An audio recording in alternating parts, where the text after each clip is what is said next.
Assalamualaikum warahmatullahi wabarakatuh. Perkenalkan, saya Reza, saya mulai bisnis sejak mahasiswa dan saya bersyukur punya sponsor yang sangat luar biasa sekali. Dua pembimbing kami, tepuk tangan dulu Bapak Andri Lenta dan Bapak Andri Wiguna. Oke, izinkan kami berbagi di sini, di Vision Seminar ini. Awal-awal simple kenapa mulai usaha ini. Tapi semua pasti punya latar belakang, setuju? Di mana latar belakang kita bisa banyak belajar di situ. Kita ada bekal pegangan di situ. Saya bersyukur terlahir dari keluarga ibu saya dokter, cuman yang mewarnai kehidupan saya adalah papa saya. Papa saya tukang potong ayam. Jadi kalau pagi cari ayam, kemudian dipotong, kemudian dijual. Simpelnya gitu aja. Kalau bicara potong-memotong ayam, saya sejak SD sudah pinter kalau untuk motong-motong ayam ya. Tuh. Di situ kami belajar tentang kerja keras. Papa saya punya truk waktu itu buat cari ayam di luar kota yang lebih besar. Saya sering dampingin beliau.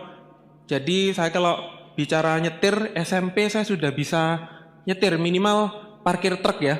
Jadi SMP pegangan saya truk, sudah bukan mobil kecil lagi. Maju mundur.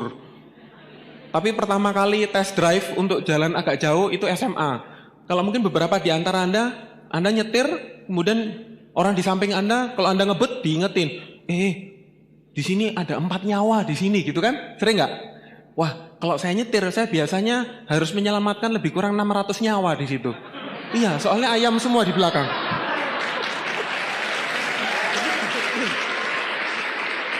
Oke, pertama kita belajar kerja keras. Semua orang tua kita pasti ngajari kita kerja keras. Dan pantang menyerah. Entah kenapa kadang-kadang yang paling menarik kalau saya melihat mereka kerja keras, itu kadang-kadang jujur ya, itu tanpa kenal lelah ya. Kayaknya orang ini kok nggak pernah susah gitu. Saya baru merasakannya ketika berkeluarga.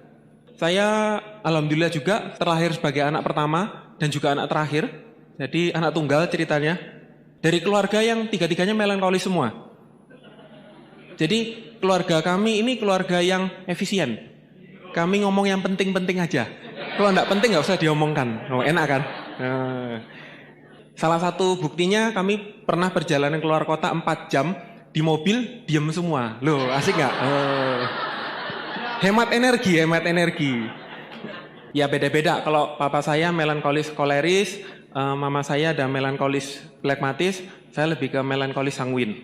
Terus kemudian SD biasalah. Jadi anak-anak biasa. SMP juga alhamdulillah. Kemudian SMA saya yang nggak terlalu tinggi-tinggi banget. Cuman SMA pernah nyaris ranking tertinggi. Nomor 2 dari bawah, cuma sekali. Habis itu tahun-tahun berikutnya saya berusaha memperbaiki. Kuliah saya bisa masuk salah satu universitas negeri di Surabaya. Waktu itu salah satu universitas termurah juga, Erlangga. Saya masih ingat SPP saya cuma 250.000 tuh waktu itu. Dan apalagi waktu itu rasanya duit gampang gitu. Anda lihat tadi kegiatan saya tadi main kartu. Asal muasal saya nggak ada niatan untuk bermain kartu, ya dalam tanda kutip agak judi-judi dikit lah, dikit. Nggak parah, kalau parah saya kan sudah di Cina, di Makau gitu. Nah, asal muasal saya masuk kuliah, kemudian dikenalkan sama teman, ada unit kegiatan mahasiswa, Bridge namanya, itu bermain kartu. Di situ saya banyak belajar tentang bermain tim, terus kapan saya mengeluarkan kartu ini dan sebagainya, kapan saya membaca peluang. Nah, ternyata aplikasi singkatnya gini, itu di kelompok profesionalnya. Nah, ketika saya mulai kenal teman-teman di kantin, biasanya kalau anak-anak nggak beres itu kan ketemunya di kantin semua. Nah, saya di kantin, ngelihat mereka main kartu, saya ikut. Loh, kok saya menang dari awal? Akhirnya ada kayak jenjang karir gitu loh. Salah satu, ya, di main kartu itu lumayan. Saya punya penghasilan cukup besar. Jadi kalau ada teman-teman ngajak bisnis, ngajak apa, kadang-kadang saya ketawain kadang-kadang. Alah, kamu itu loh dapat beli motor aja nyicil dari orang tuamu ngajak aku bisnis. Aku loh dapat motor nih dalam hitungan jam, loh dapat. Ya itu salah satu reward yang saya dapat waktu saya judi kartu itu motor waktu itu. Motornya menang, umurnya cuma 2 jam.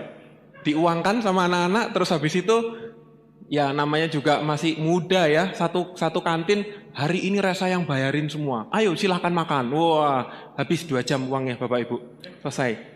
Nah, ketika di kuliah, kadang-kadang kita belajar bukan dari hal-hal yang buruk ya. Saya belajar dari hal-hal yang menyenangkan seperti itu. Entah kenapa saya kayaknya enak aja kehidupan waktu itu. Nyantai, terus saya bisa main kartu, kuliah saya bisa titip tanda tangan, ujian saya bisa duduk di teman-teman terbaik, saya dapat nilai bagus, tugas bisa nitip lah, bisa ini dan sebagainya. Rasanya gampang aja. Padahal dengan gampangnya hidup, itu sesungguhnya Tuhan lagi mau kasih ujian sama kita.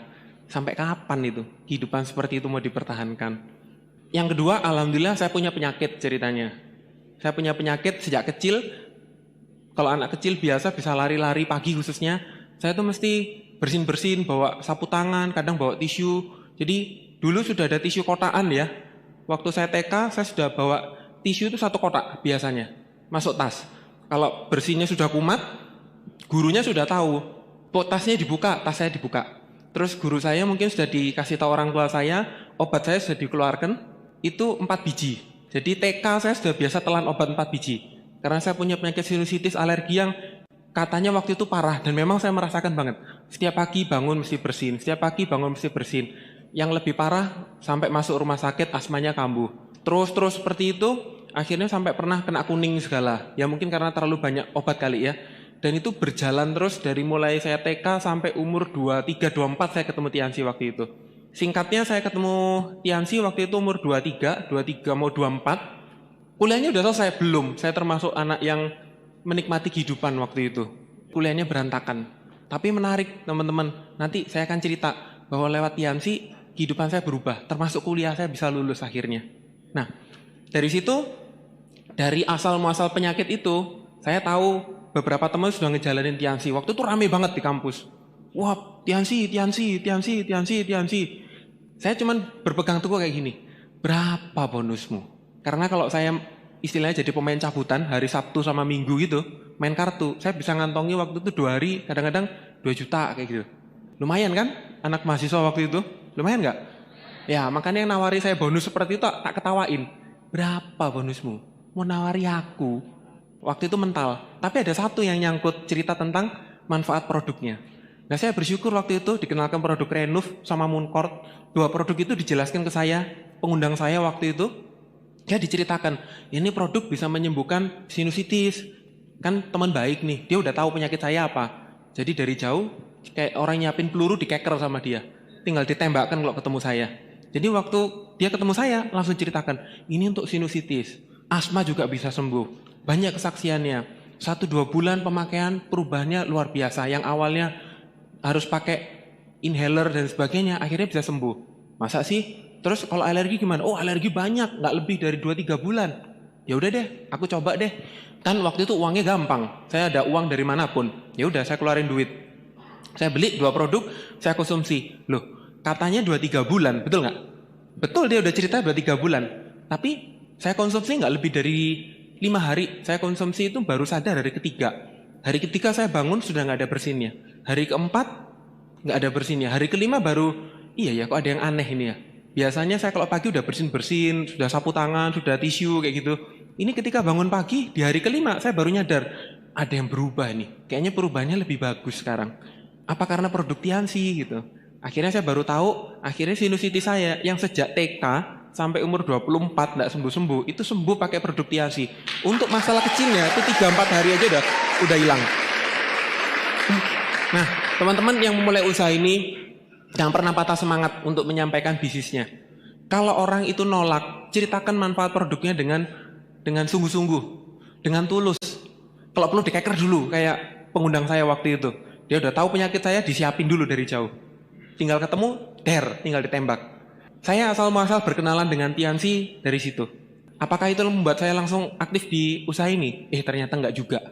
Kembali, lingkungan itu kadang-kadang bukan malah mendukung, tapi lebih banyak orang yang nggak mau ngejalani usaha Tiansi, bukan karena Tiansinya buruk, tapi karena lingkungannya. Saya salah satu orang yang nggak bisa ngelawan lingkungan waktu itu. Lingkungan saya rata-rata, ya Anda tahu sendiri, kalau udah main kartu teman-temannya seperti apa, saya lebih milih untuk kembali ke lingkungan.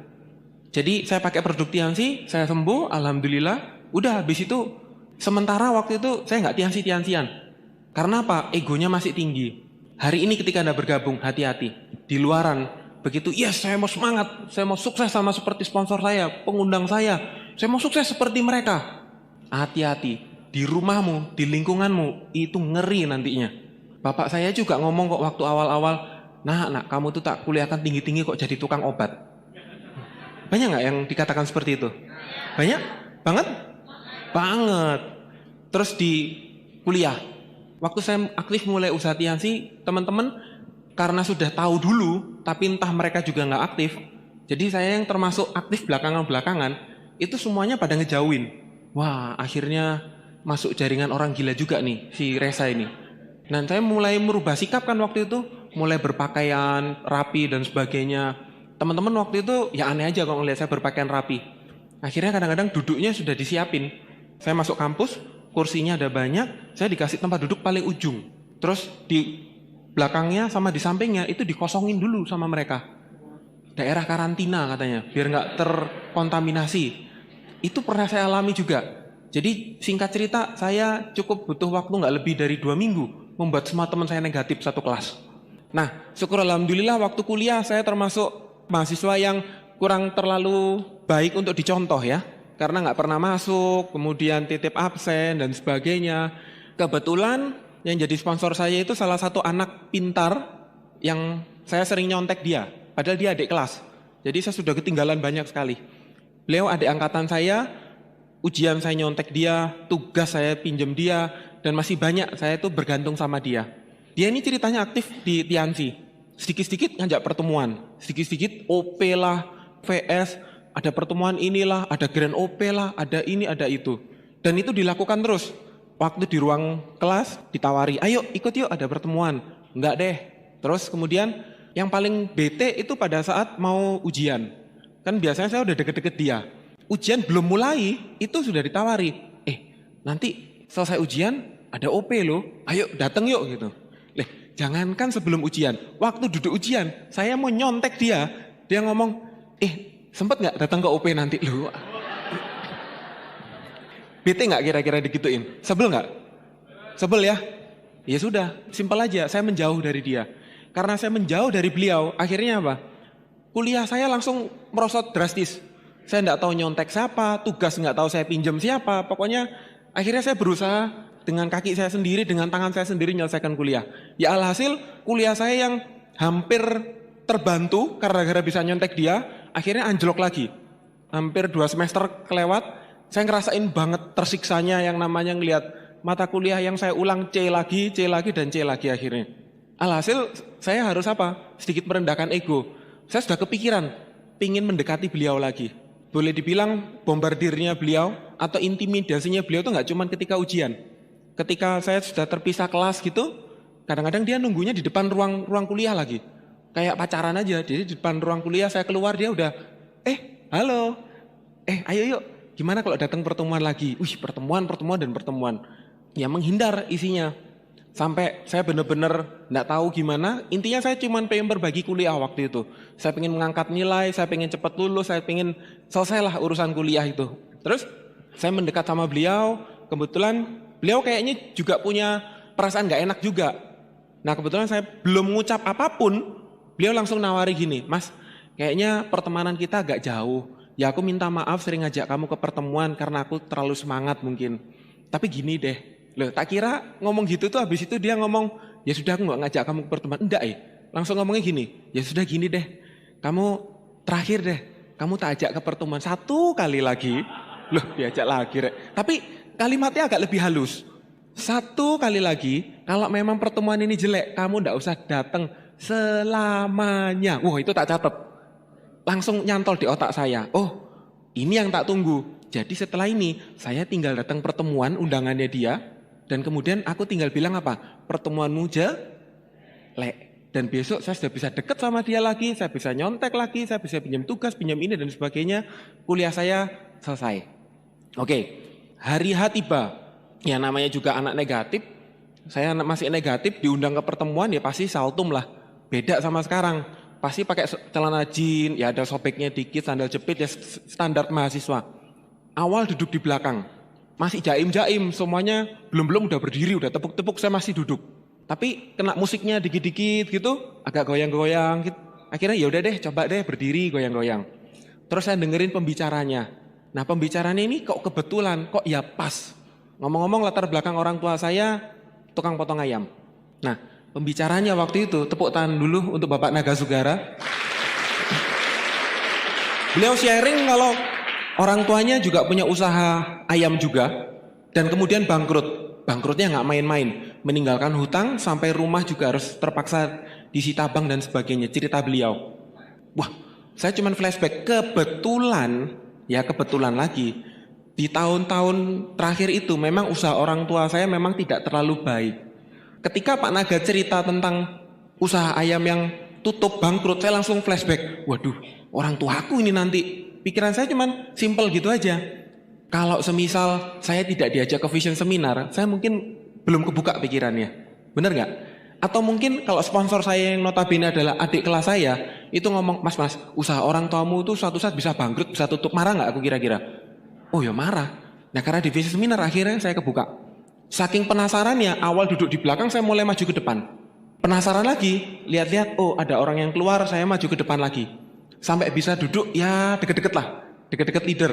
Nah kebetulan di situ dari awal yang masih kaku, saya coba goyang-goyang, coba senyum-senyum, coba tepuk-tepuk. Pokoknya ngikuti acara vision seminar lah. Dan saya sangat termotivasi di situ. Saya sangat semangat, saya sangat senang sekali dengan vision seminar.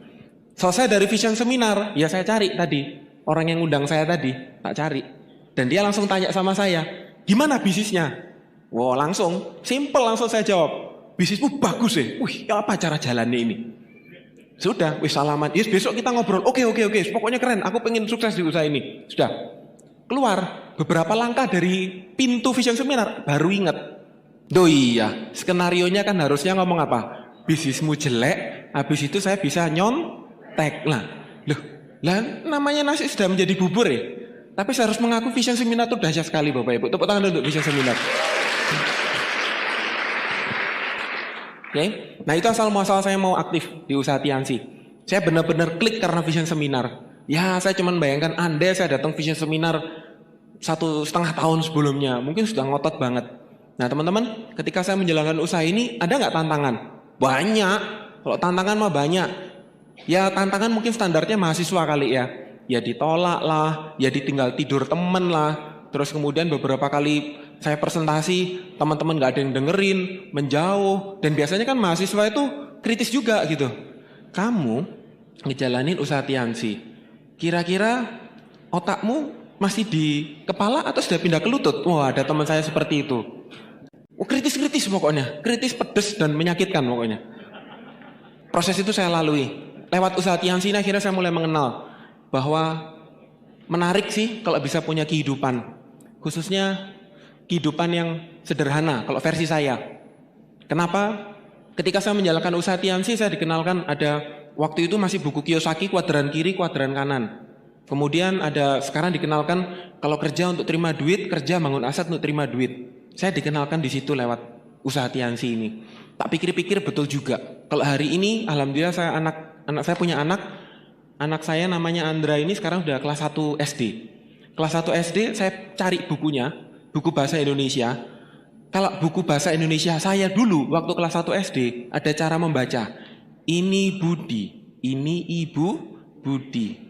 Kalau pagi hari Budi berangkat ke sekolah, Bapak Budi berangkat ke bekerja, Ibu Budi memasak di rumah. Ya, kalau zaman saya buku bahasa Indonesianya seperti itu. Tapi kalau zaman sekarang, ini Budi, ini Ibu Budi, ini Bapak Budi. Pagi hari Budi berangkat ke sekolah, Bapak Budi berangkat bekerja, Ibu Budi ikut bekerja. Kalau malam Bapak Budi ngelembur, Ibu Budi juga ngelembur. Loh betul nggak? Makanya nggak ada tulisan seperti itu. Karena Anda bayangkan sekarang, mau ngejar gaji setinggi apapun, sekeras apapun kita kerja, lihat aja harga-harga tambah tinggi terus nggak? Kekejar nggak? Coba lihat zaman dulu. Katanya sih kalau zaman dulu, zamannya Roma Irama kali ya, itu 3 tahun kerja, 5 tahun kerja, beli rumah tunai. Bener nggak? Pernah denger nggak? Sering. Kalau sekarang, lihat, beli rumah, alah uang mukanya udah nggak kumpul-kumpul, apalagi beli rumah, betul nggak? Makanya teman-teman, tak cari kalimat itu tentang budi-budi itu di buku anak saya ndak ono. Ya daripada ditulis Ibu Budi ngelembur, nah lah nanti budinya kemana kalau pulang, bener nggak? Nah di situ saya mulai kebuka, oh iya ya. Di sini saya tertarik sekali bahwa Tiansi ini mengajarkan tentang konsep aset. Saya belum membayangkan, maaf ya, saya belum membayangkan sampai jauh seperti Pak Louis yang punya penghasilan sampai miliar dan sebagainya. Enggak, otak saya masih belum ke sana. Minimal saya cuma pengen punya kehidupan, cukuplah. Saya bisa berkumpul dengan keluarga, seperti apa yang diajarkan waktu saya bahasa Indonesia dulu lah. Makanya di sini saya perjuangkan banget. Oke, ini kehidupan saya, ini anak saya Andra, ini istri saya. Istri saya seorang dokter, hobinya sekolah ya. Setelah lulus kuliah, langsung ngambil spesialis. Setelah spesialis, sekarang ngambil S2. Wah gila, sekolah terus. Saya sampai kadang singgung-singgung sama istri saya. Tak singgung gini, kapan kita ini balik modal? Ini uang ini keluar bayari kamu sekolah terus. Siapa ini?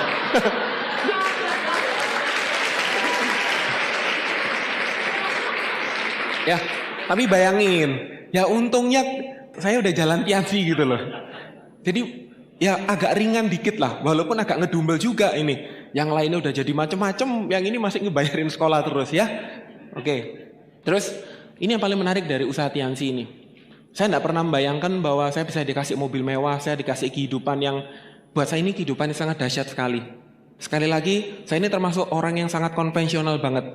Dari dulu kalau diajak ngomong impian, termotivasi, iya, tepuk tangan, iya. Tapi tidak ada sesuatu yang membuat saya itu semangat kalau diajak ngomong yang mewah-mewah. Walaupun pikiran saya nggak nyampe tentang BMW waktu itu, tapi toh nyatanya Tiansi ngasih saya juga BMW ini, bener nggak? Asik nggak? Itu hal-hal yang menarik. Terus kemudian sama seperti Anda ya, ini saya masih nyimpen foto-foto awal dulu saya keluar negeri itu seingat saya kamera dengan kemampuan 8 giga SD card-nya itu udah paling gede.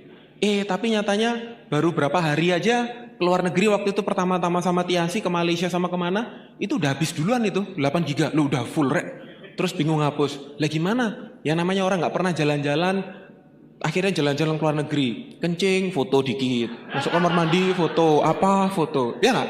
Bener nggak? Yang keluar negeri juga gitu nggak? Ngelakuin itu nggak? Sama ya? Nah itu bukti saking happy-nya. Terus kemudian, ya alhamdulillah ini salah satu hal yang paling saya sukai. Saya kebetulan sempat salah satu target saya ngatrol nilai kuliah, saya jadi kerja sama dosen. Pokoknya ada tugasnya dia suruh ngerjain, saya suruh ngetik gitu. Hampir 2 semester saya ngikut. Demi nilai waktu itu bisa dikatrol jadi B semua lah. Saya ngelihat dosen saya waktu itu hobinya apa? Dikit-dikit beli rumah, dikit-dikit beli tanah, dikit-dikit beli rumah, dikit-dikit beli tanah. Bener gak? Terus kedua, ya walaupun saya melankolis tapi mungkin kebawa sanguin. Akhirnya apa? Masalahnya satu, gak bisa pegang duit. Jadi kalau pegang duit sedikit, hilang. Pegang duit dikit, hilang. Ya karena Tiansi ini pegang duit dikit belum hilang kan udah datang lagi, bener nggak? Nah, belum hilang udah datang lagi, belum hilang lagi udah datang lagi. Akhirnya saya bisa kumpulin. Ini salah satu hobi-hobi saya. Ini harusnya ada satu lagi. Ini tanah pertama saya. Saya waktu itu kalau di Surabaya, menurut saya sudah cukup besar, ukuran 10x20 di salah satu komplek. Rencananya mewah waktu itu. Rencananya mewah katanya. Ternyata betul, yang beli itu jenderal-jenderal semua. Bahkan ada satu nama jenderal itu beli 12 kafling di situ. Akhirnya dia cuma invest dan tidak ada yang dibangun satupun rumah di situ. Lama-kelamaan akhirnya tanah kafling saya itu jalannya ambles, tanahnya ambles, ya jadi kolam renang kayak gini. Minimal saya punya pinggiran sama jenderal gitu loh. Iya nggak? Saya sempat nawar lagi, saya dapat satu kafling lagi, satu kafling tanah lagi. Yang konon katanya daerah sini akan jadi salah satu jalan nantinya, jalan besar. Ya udah, mumpung ada duit daripada hilang, ya udah tak jadiin yang kedua. Terus yang ketiga, ini saya beli rumah. Ya jujur aja sampai sekarang saya belum pindah ke sini. Akhirnya tak kontrain. Saya masih punya cerita sama rumah ini. Waktu itu saya sama istri udah niat. Iya ya, ayo kita rumah tangga sendiri, nggak enak sama orang tua. Ya walaupun saya anak tunggal. Sudah niat waktu itu. Ternyata istri saya dipanggil sekolah lagi. Oh ya sudah, nunut lagi di rumah orang tua. Akhirnya rumah ini sempat nganggur hampir 6 bulan waktu itu. Nganggur 6 bulan.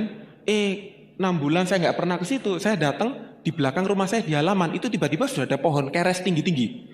Bingung saya, kapan saya nanam pohon ini? Ya namanya juga properti, akhirnya saya kontrakkan juga. Tahun kemarin saya beli satu tanah lagi di samping sini. Ini kebetulan waktu itu mau nguruk, ini karung-karung urukannya. Terus sekitar 3 bulan yang lalu saya beli satu lagi. Ini kalau dikumpul-kumpulin, tak hitung-hitung hampir 2 miliar ada nih harusnya ini. Lumayan kan? Ya, boleh dibilang gila ya, saya jujur loh, nggak pernah ngerencanain. Kadang saya bikin dreambook sih, tapi saya nggak pernah bayangin dreambook kayak gini. Bahkan ini belum ada di dreambook saya ini. Ada sih di dreambook saya itu rumah mewah, tapi belum wujud-wujud sampai sekarang. Bener, saya ini salah satu anak yang teledor lah. Saya juga harus minta maaf sama plan saya. Plan saya ngomong A, ya saya berusaha nuruti A, tapi saking teledornya akhirnya nggak wujud-wujud. Tapi lumayan lah, teledor aja masih bisa ngumpul-ngumpulin kayak gini, apalagi yang serius, bener ya? Nah, ini juga dipikirin gini teman-teman. Kalau Anda lihat ini kan daerahnya masuk-masuk ya. Ini salah satu hasil saya home meeting. Anda tahu kalau kita home meeting kan naik motor, masuk-masuk gang, masuk kampung, bener nggak? Nah, di situ kan akhirnya setiap saya presentasi, kadang-kadang orang kampung yang tak presentasi kan mesti Pak RT, Pak RW gitu kan. Lah RT RW ujung-ujungnya mesti nawarin, "Dik, kamu enggak mau Dik beli tanah kayak gitu-gitu." Nah, saya dapat tanah-tanah kayak gini dari ketika home meeting. Jadi kesimpulannya gini, saya prospek mereka beli produk, mereka prospek saya beli tanah di sana. Nah, jadi enak ya, ACDC ya, dapat semua istilahnya. Saya tahu tempat-tempat blusuk-blusuk kayak gini, saya dapat harga murah dan sebagainya ketika home meeting itu. Jadi buat teman-teman yang home meeting masuk desa, masuk daerah itu dinikmati aja udah. Nikmatin aja, walaupun jalannya sempit, walaupun kadang-kadang beberapa kali saya naik mobil, beberapa kali akhirnya udah naik motor aja deh, dinikmati. Kalau hujan ya hujan, biarin aja. Di situ akhirnya bisa ketemu-ketemu kayak gini. Ya ini efek salah satu tambahan lah dari hobi home meeting. Masuk-masuk gang itu nanti ketemu properti-properti yang nemu-nemu kayak gini lah istilahnya. Nah, pernah nggak Anda menjalankan usaha tiansi dan ketemu kesulitan, ketemu kendala, ketemu hambatan?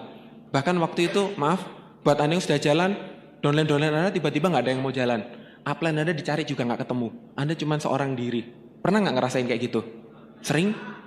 Sering ya. Kadang-kadang itu cuma kebawaan pribadi aja. Apalagi yang melankolis. Hati-hati yang melankolis, ngomong-ngomong dengan dirinya sendiri, suka mencari jawaban-jawaban sendiri. Habis itu pusing-pusing sendiri, bener nggak?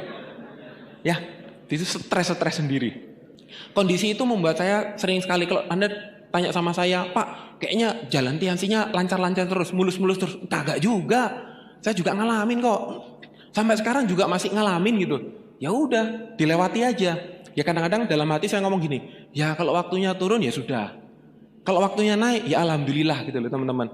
Nggak usah terlalu dihebohkan dalam hal-hal kayak gitu. Tapi kita tetap perlu mengejar hal-hal yang tertinggi. Saya merasa sendiri waktu itu. Mau ngejar 4 ke 5 nggak salah. 4 ke 5, ya saya sudah tahu bis di usaha ini yang awalnya saya cuma tahunya jualan, akhirnya saya bisa merubah pola pikir menjadi presentasi dan ngajak pertemuan. Yang penting presentasi. Pola pikirnya udah kebentuk. Presentasi ditolak, ya udah presentasi yang kedua. Presentasi kedua ditolak, ya udah yang ketiga dan seterusnya. Pasti ada yang join. Karena di situ adalah pola kita ngebangun asetnya. Awalnya nggak nyantol. Karena apa? Saya terdidik dari tukang potong ayam, pedagang ayam istilahnya. Ayamnya berapa, dijual berapa, dapat untung berapa. Tahu-tahu suruh presentasi, ditolak orang. Kan nggak dapat duit, ngapain dijalanin terus? Awalnya gitu.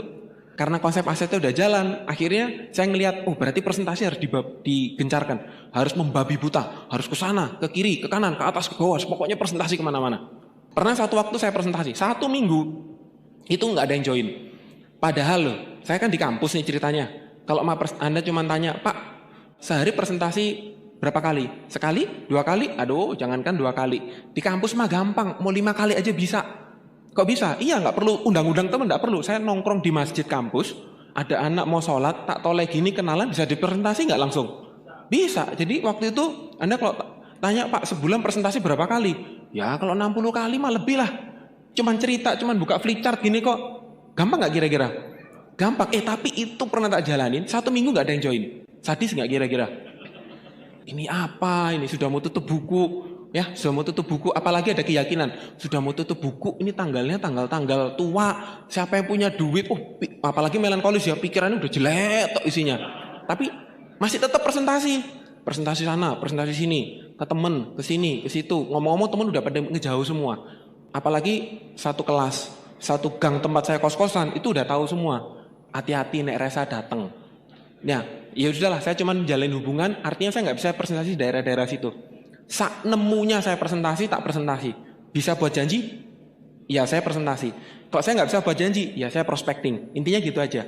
Tapi kok ya kebangetan loh, nggak ada yang join nih, 1 minggu ya. Nah, sampai akhirnya 1 minggu itu sudah nggak ada yang join, ketambahan minggu kedua nggak ada yang join lagi. 2 minggu, jangkep sudah istilahnya. Genap 2 minggu nggak ada yang join. Ya namanya juga kemana-mana naik motor, waktu ban bocor, ya saya harus nuntun. Beda sama mobil. Kalau mobil minimal bisa keluarin dongkrak, atau kalau yang naik BMW tinggal terabas aja lah. Nanti tinggal cari pompa terdekat. Oke, nah karena naik motor ya sudah, tak tuntun motornya. Tuntun sampai ketemu pompa ban, ya ketemu pompa ban, ya sudah Pak minta tolong Pak diperbaiki, udah kita nunggu. Ya sambil nunggu saya duduk, di samping saya ada orang penampilannya, buat saya penampilan ini sangat bersih. Orang ini berpenampilan sangat rapi sekali.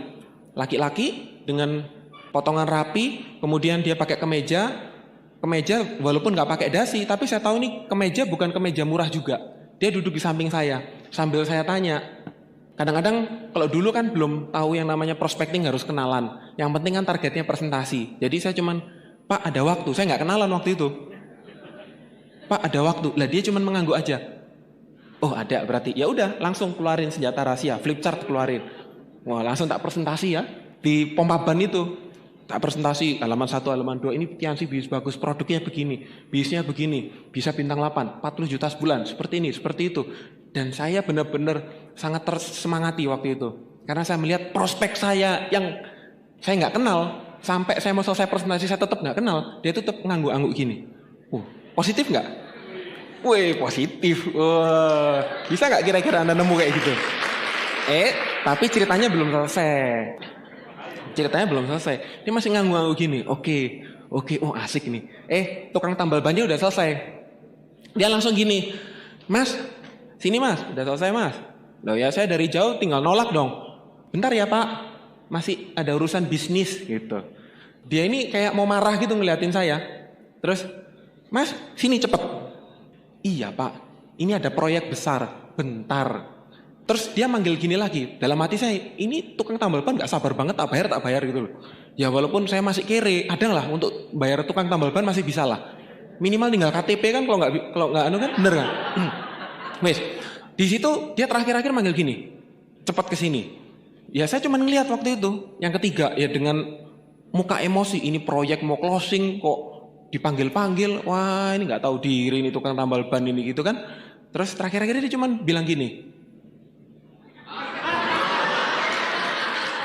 Nah, dia ngasih aba-aba kalau orang di samping saya itu orang gila.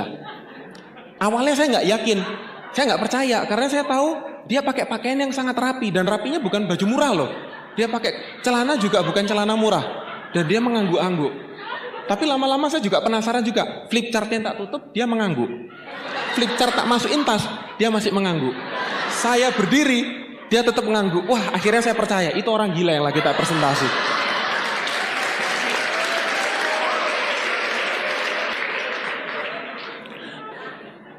Ya, di saat-saat seperti itu, ya upline tak cari, ternyata bisa. Ketemu upline juga santai banget dia.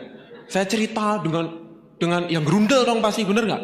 Wah, ini luar biasa, ini bisin nggak cocok sama aku, Tiansi ini, Tiansi itu. Kayaknya salah nih jalannya Tiansi, harusnya gini, sok pinter. Biasa kan, orang kalau sudah serba salah kayak gitu kan sok pinter keluarnya, bener nggak?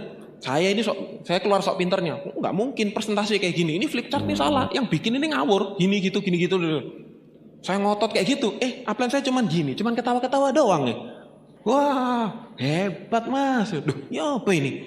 Oh, minta berantem ini. Lah kok bisa tuh loh? Mas, tak kasih tahu ya. Tadi kan orangnya ngangguk, orang gila kan? Iya. Kamu lihat aja, orang gila aja tahu kalau Tiansi bagus, apalagi orang normal. Udah cari orang normal sampai ketemu gitu. Itu yang saya alami. Itu salah satu cerita. Belum cerita-cerita lain, banyak lah. Kalau cerita-cerita konyol kayak gitu dikumpulin banyak lah.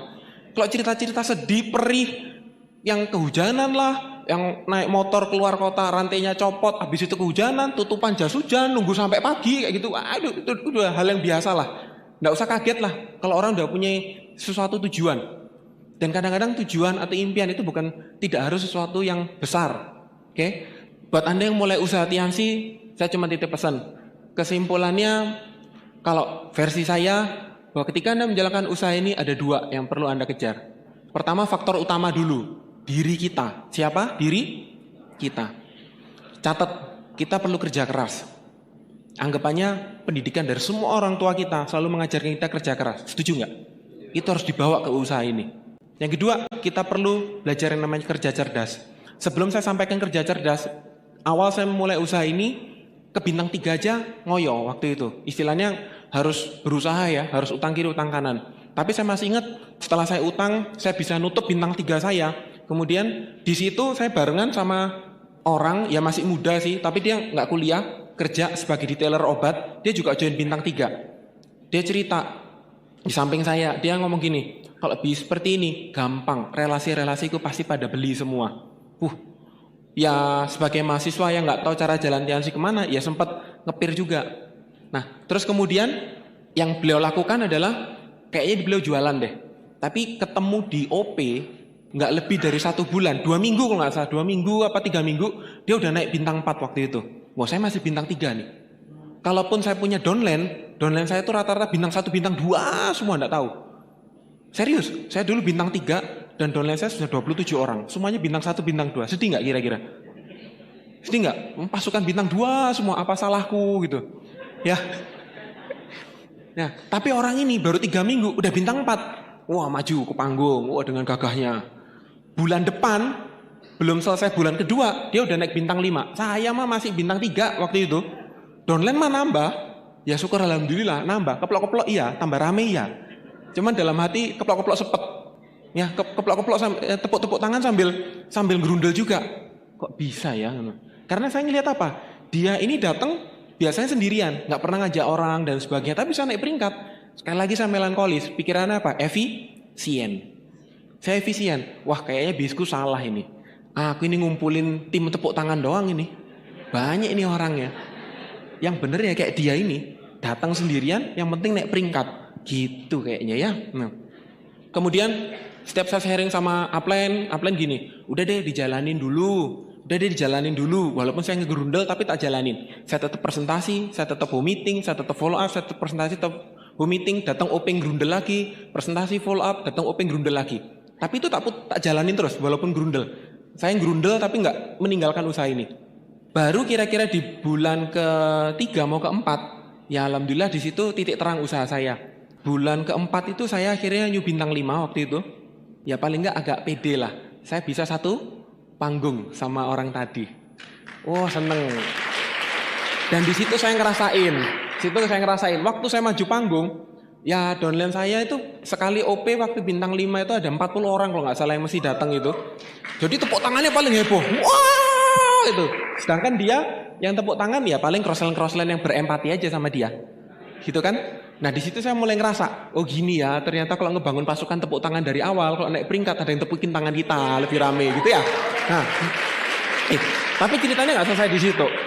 Dari situ beberapa bulan kemudian saya naik bintang 6, dia tetap bintang 5. Beberapa bulan kemudian saya naik bintang 7 dan cuma selisih berapa bulan saya belum naik bintang 8, orang ini udah nggak pernah datang ke OP, udah hilang.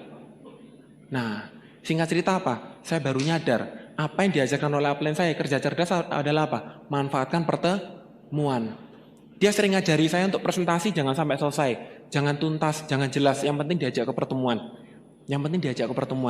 Jadi makanya orang-orang yang tidak bisa presentasi itu adalah orang-orang yang paling cocok menjalankan usaha ini. Karena orang yang pinter menyampaikan itu maunya selesai. Oke.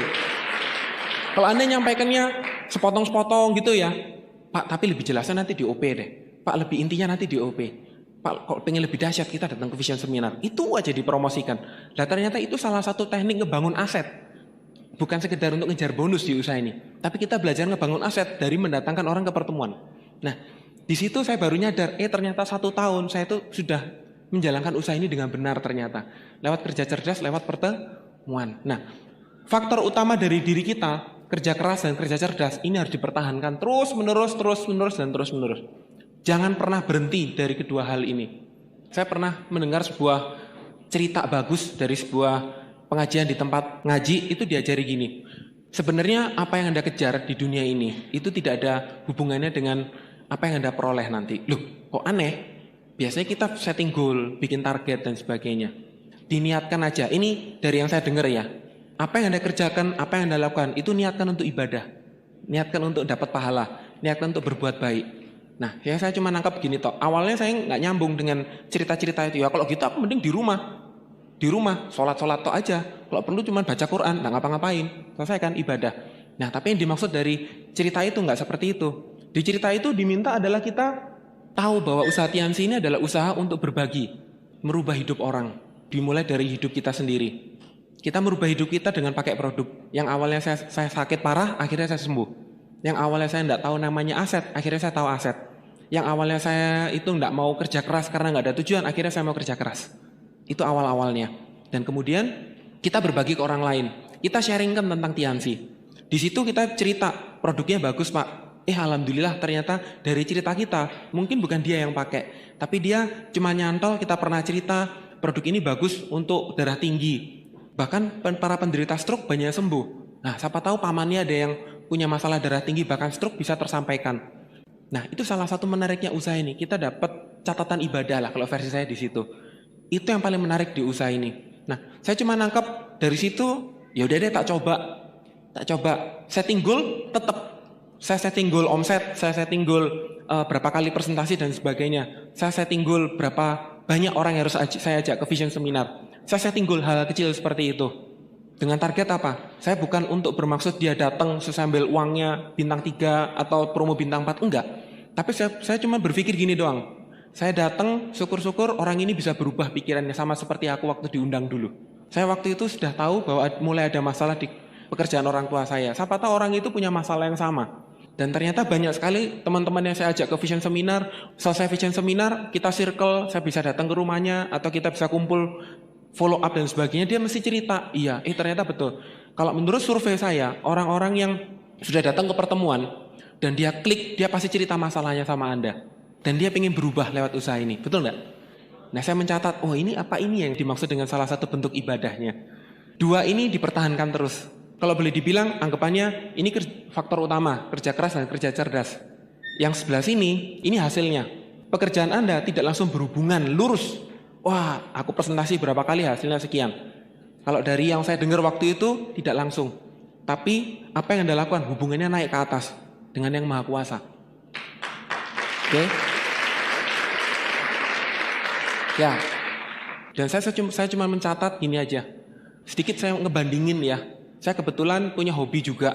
Hobi saya tadi itu, saya sering jual beli tanah dan sebagainya. Saya beli, saya ngelihat, apalagi waktu home meeting itu semangat aku. Daerah mana? Apalagi dapat dengar daerah yang tanahnya lagi tak incer. Semangat aku malah.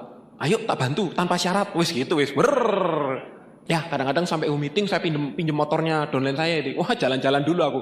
Puter keliling gitu ya. Nah di situ saya ngebandingin. Ya mau nggak mau dari hobi saya tadi itu, saya beli tanah dan sebagainya, saya pasti ketemu banyak sekali dengan maklar-maklar, benar nggak? Mediator saya tidak menjelekkan mereka, saya juga tidak menjelekkan mediator, tapi saya ngebayangin lah, dari apa yang dilakukan, itu langsung tujuannya uang, benar nggak? Nah saya ngebandingin dengan apa yang saya lakukan, padahal kalau saya dengar yang namanya mediator, kadang-kadang sekali profit mereka langsung 100 juta, kadang pernah profit 300 juta dibagi cuma 4 orang, kaya raya nggak harusnya? Kaya raya, tapi begitu dapat uangnya kemana? Habis juga, nggak tahu. Kayaknya seakan-akan kalau kita tujuannya untuk uang itu pasti lewat aja. Saya berusaha ngebandingin nih. Anggapannya saya ini orang nggak terlalu pintar uang. Tapi saya niatkan menjalankan usaha ini untuk ibadah. Saya niatkan betul saya bisa berbagi. Hari ini saya bersyukur ya, saya bisa sharing sama Anda. Dan saya juga berterima kasih salah satu mentor besar di tempat kami, Pak Henry. Tepuk tangan dulu untuk Pak Henry. Saya ini adalah produk-produk dari training-training beliau dan banyak downline-downline saya yang pasti kalau ketemu Pak Henry terima kasih sekali. Anda bayangkan seperti Pak Henry, kebayang nggak? Catatan ibadahnya banyak nggak? Banyak. Saya merasakan banget. Saya yang dulu dari bintang 3 nggak ngerti apa-apa, nggak ngerti produk, akhirnya ikut training beliau. Agak lebih pede, bisa cerita produk, bisa jual produk, bisa ngerubah hidup orang. Bahkan ada beberapa yang cuma sekedar pengen jaga kesehatan, awalnya dia ngereferensi ke saudaranya punya penyakit, penyakitnya sembuh. Itu saya cuma ngikutin apa petunjuk-petunjuk Pak Henry. Nah, memang betul Pak Henry tidak langsung ketemu dengan beliau. Pak Henry hanya nyampaikan ilmunya, salah satu yang nangkep ilmunya saya mengaplikasikan ilmunya. Kira-kira yang dapat catatan ibadah siapa? Saya dan Pak Henry juga, betul nggak? Nah, saya ingin belajar seperti itu loh. Jadi kesempatan VS ini saya bersyukur sekali. Saya bisa berbagi dengan Anda. Semoga banyak Anda bisa dapat manfaat baik dari saya. Yang jelek-jelek jauhin deh, dibuang ke tong sampah aja. Nah, teman-teman kembali ke tempat tadi. Pertahankan faktor kerja keras dan kerja cerdas dan tetap niatkan untuk ibadah. Ini pesan dari saya. Pertahankan terus, niatkan terus untuk ibadah untuk Yang Maha Kuasa. Sampai suatu saat Yang Maha Kuasa istilahnya ngirim faktor pendukung. Mungkin tiba-tiba Yang Maha Kuasa ini kirimkan orang yang tepat di grup Anda, yang Anda nggak pernah ketemu. Dan jujur aja teman-teman, kalau saya ngecek ya, semoga nggak terjadi sama Anda. Saya juga berharap cuman cukup saya aja yang terjadi ya. Tak lihat-lihat semua frontline saya, itu tidak ada satupun yang bintang 8. Bintang 8-nya semua ada di bawahnya semua. Yang ngirim siapa kira-kira? Yang Maha Kuasa nggak?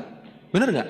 Bahkan teman-teman saya kampus yang dulu saya ajak join Tiansi, sebagian udah nolak, sebagian ada yang join. Sampai hari ini nggak ada satupun tuh yang menemani saya di Tiansi, nggak ada. Teman-teman main kartu, wah apalagi tuh, itu paling cepet tiarap itu udah. Di awal-awal sulit dikit udah nggak mau jalan udah. Di sini Tuhan akhirnya kirimkan orang-orang yang tepat, yang mana kita nggak pernah tahu. Mungkin beberapa di antara Anda nanti selesai acara ini Anda punya semangat. Anda punya komitmen, Anda ngomong sama Tuhan, aku mau sukses, ngomong sama plan Anda, oh thank you, aku mau kayak gini. Biasanya sih, katanya, kalau orang sudah punya komitmen seperti itu, Tuhan langsung dengar biasanya. Kalau udah didengar sama Tuhan, Tuhan langsung kirim kado buat kita. Yang namanya ujian, biasanya gitu. Nggak langsung, aku mau Scoopy, oh langsung geledak Scoopy di depan, nggak mungkin. Kirim dulu, mungkin hari ini semangat, pulang sampai rumah, cerita sama keluarga maki-maki Anda. Hah? Tiansi? Kamu tahu, tetanggamu gini. Anda ngomong satu kalimat, ibu Anda mungkin 10 paragraf. Mati nggak Anda kira-kira? Masalah pertama, semangat kayak gini buat yang punya downline. Cari-cari downline kok nggak ada kesini ya. Wes, pulang VS, aku semangat. Pembicaranya dari Surabaya, pokoknya semangat. Mau tak sampaikan ke downline-ku yang nggak datang. Cari downline-ku, akhirnya ketemu. Downline cuma ngomong kayak gini. Maaf ya, kayaknya aku nggak lanjut dulu deh. Kamu lanjutkan perjuanganmu. Oh, bisa jadi cobaanmu kayak gitu, bener nggak? Biasanya kalau orang punya komitmen, langsung didatangkan ujian. Tapi ada berita baiknya juga. Buat kita yang punya komitmen, dan tiba-tiba kena masalah kayak gitu. Artinya apa? Komitmen Anda didengar nggak sama Tuhan? Didengar, tinggal satu ujian diselesaikan. Kalau ada ujian lagi diselesaikan, ada ujian lagi diselesaikan. Dikirim nggak akhirnya berkatnya sama Tuhan? Kirim. Lah ini boleh ditepuk tangani kalau yang ini. Oke? Ya mohon maaf, saya bukan orang koleris yang bisa cerita masalah ya. Nek cerita masalah kayaknya sulit gitu loh disampaikan. Berat gitu loh nyampaikan. Udah cerita yang happy-happy aja deh. Paling jelek yang konyol-konyol aja deh. Kalau yang menyakitkan tak buang jauh-jauh deh. Nah, kadang-kadang dari perjuangan Anda ini Tuhan akhirnya kirimkan waktu yang tepat. Salah satu hal yang menarik, waktu itu saya jadi bintang 8, mau bulan kedua mau bonusan. Tiba-tiba waktu itu saya ditelepon sama istri. Yang pulang yang, loh kenapa pulang? Udah pulang aja. Oh nanti aku masih presentasi. Nanti aja, tutup. Telepon lagi, pulang aku udah gak kuat dong. Gak kuat apa ini rek? Wah, pikiran positif dong. Gak kuat apa ini? Kangen sama suaminya ini jangan-jangan, bener gak? Akhirnya telepon sampai ada 5 kali, 6 kali. Saya akhirnya minta izin sama prospek saya pulang. Sampai di rumah, saya cuma tahu istri saya sudah muntah-muntah di kasur. Wah, ada apa ini? Wes sama-sama bingungnya. Langsung tak gendong, tak bawa ke rumah sakit langsung. Ya alhamdulillah waktu itu bonus saya belum gede-gede banget sih. Tapi paling enggak saya sudah punya pegangan. Dan saya agak berani waktu itu. Belum zamannya BPJS juga. Saya mulai agak berani untuk bawa ke rumah sakit yang agak mahal. Karena pikiran saya apa? Kalau saya bawa ke rumah sakit umum, ini bisa wassalam nih. Saya pilih salah satu rumah sakit yang agak mahal waktu itu. Saya pikirannya bukan bermaksud sombong, tapi saya pikirin pelayanannya. Ya ada harga, pasti ada rupa. Sampai di rumah sakit tersebut, memang betul, turun langsung dapat pelayanan. Di situ langsung ditangani. Dan kemudian, ya namanya juga rumah sakit swasta gede kali ya. Itu langsung beberapa dokter ahli bisa turun. Itu langsung ditangani, ada 3 dokter ahli. Ada dokter internis, ikut turun loh. Aku ya bingung. Fatal tadi istriku, sampai aku bingung ya. Ya waktu itu istri saya sudah gak sadarkan diri, cuman bisa tangannya cuman gerak-gerak gini aja. Alhamdulillah mertua lagi di Surabaya. pegangi istri saya, Wulan, Wulan bangun, istri saya namanya Wulan, Wulan bangun gitu. Sampai terakhir itu spesialis obgyn ya, kebidanan, itu dia datang cuman ngomong gini, hamil tak ini? Duh, enggak tahu dok. Duh, lah kamu suaminya kan? Duh, ya saya enggak tahu dok. Ambil test pack. Akhirnya di test pack, oh ya udah, siapin ruang operasi, siapin ini, siapin itu. Langsung masuk ruang operasi. Ketahuan istri saya waktu itu hamil di luar kandungan. Dan ternyata ada survei di Indonesia 90% penderita hamil anggur istilahnya atau hamil di luar kandungan itu tidak terselamatkan. Anda bayangkan kalau saya bawa istri saya ke puskesmas gara-gara duit kepepet, hilang nggak? Tuhan kirimkan waktu yang tepat istilahnya. Loh, saya enggak, ya jujur aja, siapa sih yang minta dapat musibah seperti itu? Enggak ada kan? Benar nggak? Enggak ada yang tahu. Tapi untungnya saya udah ngejalanin tiansi. Dari situ saya bisa manfaatkan untuk hal yang lebih baik. Dan kemudian Tuhan juga kirimkan tempat yang tepat. Salah satu tempat yang tepat yang saya alami adalah saya milih salah satu properti saya waktu itu. Yang benar, gosipnya memang waktu itu ada salah satu lokasi tanah di Surabaya yang awal-awal saya jalan tiansi, saya udah tahu sih. Saya memang udah hobi dari dulu ngikut dosen saya itu. Saya dengar waktu itu harga tanahnya 800.000, kira-kira sekitar 8 tahun yang lalu udah jalan tiansi saya. Tapi belum ke arah sana. 8-9 tahun yang lalu. Hari ini harga tanah itu yang awalnya 800.000 karena dibuka jalan baru, itu sekarang harga tanahnya jadi 20 juta per meter. Mantap nggak kira-kira? Dan alhamdulillah saya cuma dengar-dengar kabar. Saya cek, lihat gambarnya, saya main-main ke tata kota, saya ngeliat ini ada jalan yang mau dibuka baru ini. Lihat tabungan, oh iya pas cocok ini, pas ada ini.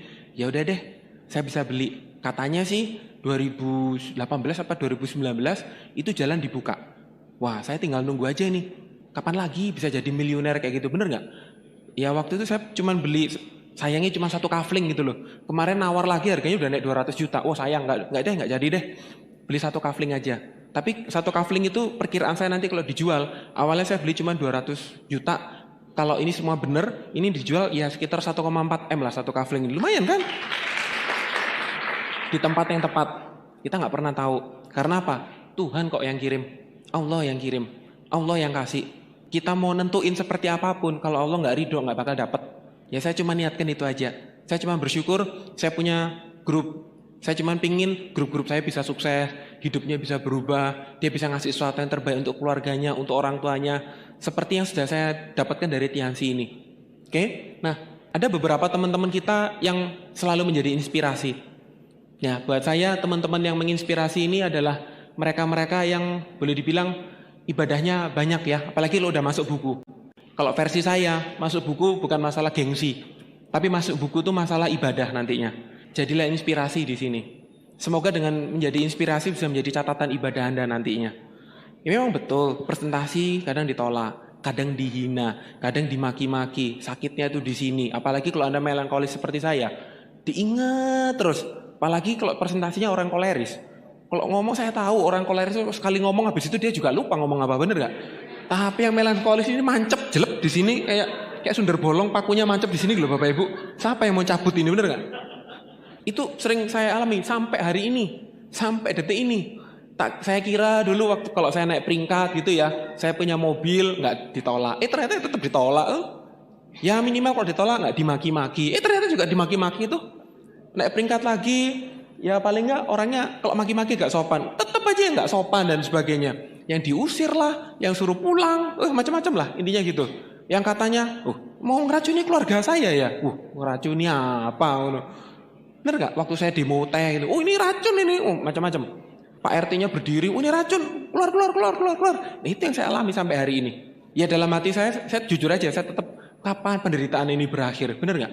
Kalau sinetron kan penderitaan berakhir jadi enak kan, bener nggak? Ini kok penderitaan nggak berakhir-akhir? Harusnya kalau sinetron bisa dapat iklan yang banyak, harusnya kalau cerita saya dapat iklan lebih banyak dong harusnya, bener nggak? Lalu episodenya nggak selesai-selesai. Penderitaan toh, tapi dinikmati aja teman-teman.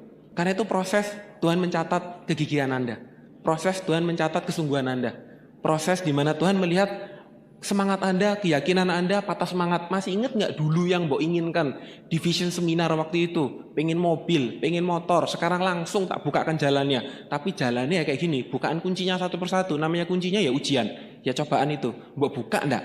Kamu buka nggak satu persatu kuncinya? Nah, Kalau Anda sudah bisa melalui satu fase, dua fase, tiga fase, satu tantangan, dua tantangan, tiga tantangan, jadikan kebiasaan. Jangan pernah tinggal kebiasaan itu. Boleh gaya hidup Anda berubah, tapi kebiasaan Anda untuk presentasi, untuk berbagi tentang usaha ini, berbagi tentang produk, tetap memotivasi teman-teman, jaringan, grup, upline, downline, dan sebagainya, tetap berbuat hal baik, itu pertahankan teman-teman. Ya, anggapannya itu adalah bentuk ibadah Anda nantinya. Semoga dari situ, suatu saat ketika Anda sukses, Anda bisa menjadi orang-orang yang menginspirasi seperti ini. Siapa tahu nih, wajahnya muncul di sini. Wah, ini wajahnya. Wah, ini aku dulu nih kayak gini cerita-ceritanya. Anda kebayang nggak sih? Buku ini disebar-sebar sampai seluruh Indonesia. Mungkin Anda jadi pembicara Netpi. Netpi Anda itu disebar ke seluruh distributor Tianxi di Asia Tenggara mungkin. Sampai ke luar negeri. Cerita Anda didengar. Ternyata ada teman dari luar negeri yang notabene TKI termotivasi dengan Anda. 1-2 tahun ke depan dia jadi bintang 8. Akhirnya nggak lama kemudian beliau bisa pulang di Indonesia punya penghasilan besar karena Netpi Anda. Catatan Anda banyak nggak? Banyak ya. Nah, karena catatan-catatan itu teman-teman, saya yakin inspirasi ini akhirnya didatangkan pertolongan-pertolongan dari Tuhan. Ya kalau boleh dibilang saya terbuka ya. Masalah ada nggak? Ada. Kadang-kadang saya juga stres juga. Kalau nggak masalah keluarga, masalah bisnis. Kalau nggak masalah bisnis, masalah ada aja. Kok nggak bisa sih happy ending, duduk-duduk di tengah rumah terus nikmati, oh rumahku gede, enak, nggak ada masalah kipas-kipas. Aku pengen, asli pengen kayak gitu. Cuman belum wujud-wujud sampai sekarang. Masalah itu datang silih berganti, datang. Tapi yang menarik, mau masalah itu mau datang, tapi solusinya itu juga datang silih berganti, itu loh menarik. Dan solusi itu nggak tahu datangnya dari mana, tahu-tahu ada aja solusi. Makanya beberapa di antara kita sering dengar, wah Surabaya nih ada masalah, bis Tianxinya ada gini, ada gitu. Ya memang sih, cuman saya meyakini nanti solusi pasti datang kok. Dari mana? Caranya gimana? Nggak tahu, yang penting tak jalani aja. Nanti suatu saat pasti kebuka solusinya. Siapa yang kirim solusinya? Yang di atas, Tuhan yang kirim solusinya. Saya sering kayak gitu, bintang 8 saya hilang, tahu-tahu di bawahnya muncul, bless. Padahal nggak tak otek itu, nggak tak temui padahal. Telepon sendiri. Aku pengen sukses, aku pengen gini, aku pengen gitu. Oh syukur alhamdulillah, kapan aku ketemu sama dia? Akhirnya baru ketemu, baru tatap muka. Itu hal yang sering terjadi. Saya pikir-pikir, nggak masuk akal kok usaha ini. Iya memang nggak masuk akal. Karena orang-orang yang saya bantu, yang benar-benar saya bantu secara fisik, saya bantu secara moral, pikiran saya, waktu saya benar-benar pengen merubah hidup dia, nyatanya nggak aktif kok. Nggak secara logika, saya berhenti, benar nggak? Tapi ternyata banyak sekali orang-orang yang nggak pernah saya temui bahkan, saya nggak kenal bahkan, itu yang naik peringkat akhirnya, yang membuat bisnis kita sama-sama besar. Siapa yang kirim? Sekali lagi ya Tuhan yang kirim lah, benar nggak? Dari sini teman-teman, semua orang untuk memulai, untuk melewati semua ujian-ujian tadi, orang butuh pemicu, butuh kunci awal. Izinkan saya sedikit cerita tentang kunci saya. Anda tahu, Anda lihat saya bukan orang yang halilintar, menggebu-gebu bukan. Kayaknya kayak angin sepoi-sepoi lah, jalan seperti air mengalir. Ya, itu saya. Alhamdulillah saya punya pacar ya, yang sekarang jadi istri saya. Kita sudah pacaran anggapannya itu sejak umur 19. Lulus SMA, saya pacaran sama dia. Dia masuk kuliah kedokteran, saya masuk kuliah ekonomi. Karena sama-sama satu kampus, paling enggak saya ngapelnya gampang. Saya seneng aja, pacar saya tuh nggak pernah nuntut banyak sama saya. Seneng banget, bener-bener pacar idaman lah. Dan kebetulan pacar saya juga nggak macam-macam. Saya tinggal bilang tiap hari tak kasih kunci. Apa sih kuncinya? Kunci cinta kamu. Wah udah selesai teman-teman. Ya, kalau dia keringetan tak kasih love you. Udah selesai. Itu berjalan bertahun-tahun. Hampir 6 tahun kita pacaran sampai umur 24. Kira-kira umur 24 itu ya baru masalah timbul. Dan alhamdulillah yang namanya masalah bukan muncul dari pacar saya, tapi munculnya dari bapak mertua. Kan ceritanya kalau Anda menikah, kan menikah itu bukan laki-laki menikah dengan perempuan, betul nggak? Menikah itu gimana? Keluarga dengan keluarga, bener? Nah, buat yang pacaran harus dipertimbangkan itu. Bobot, bibit, bebet, status Anda harus bisa berubah. Sampai tiba satu saat, ya karena Anda tahu latar belakang saya, kuliahnya berantakan, hobinya main, pokoknya hidup itu semuanya serba nyaman aja. Saya nikmati aja kehidupan kayak gitu. Insya Allah saya nggak pernah ketemu kesulitan waktu saya kuliah. Kayaknya semua nyaman-nyaman saya nikmati.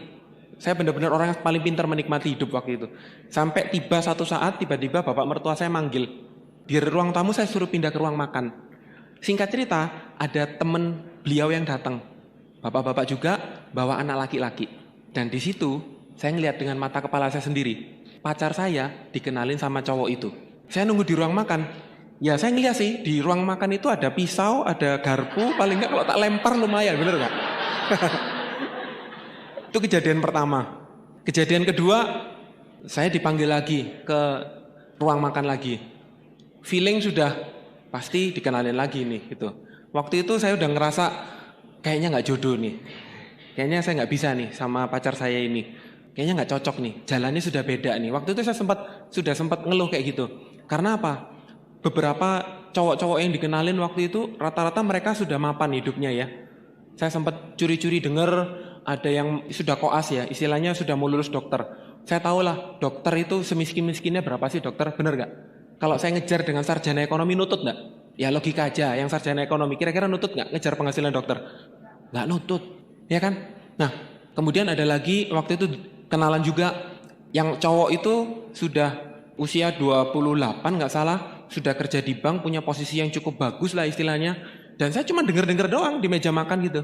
Cuman curi-curi denger sambil gerundel. Gerundelnya, oh dasar bapak mertuaku gini. Oh sampai pernah ngomong gini, awas ya nggak tak kawin anakmu kayak gitu loh.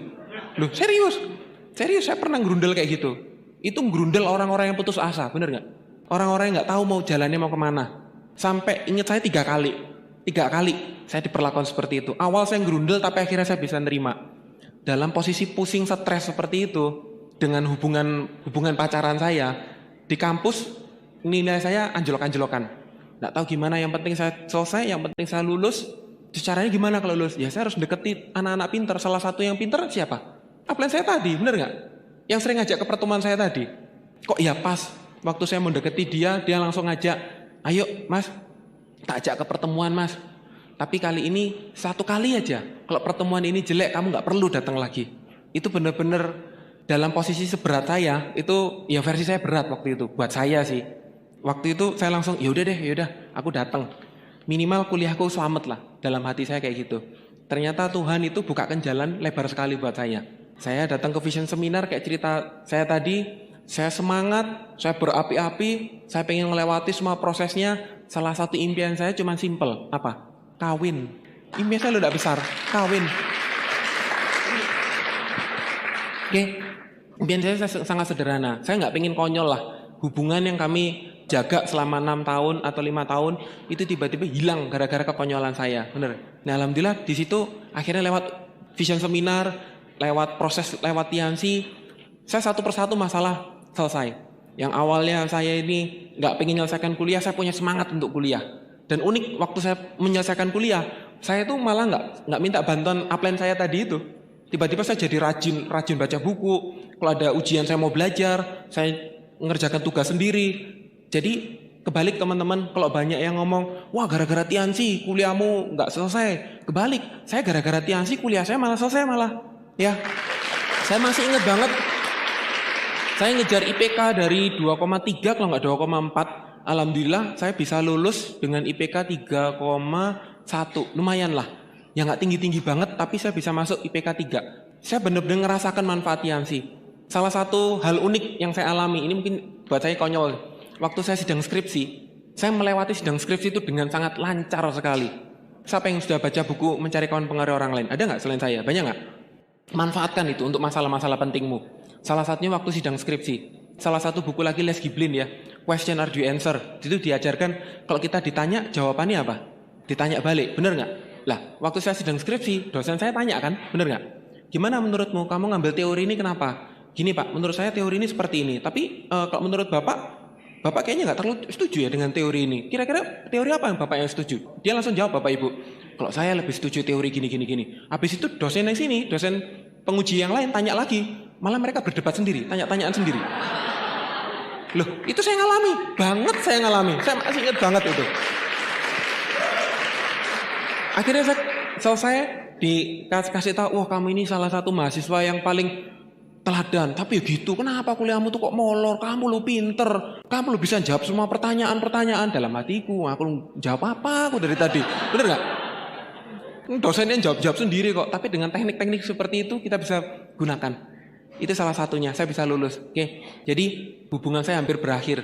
karena kebodohan saya sendiri. Alhamdulillah Tuhan tunjukkan Tiansi waktu itu.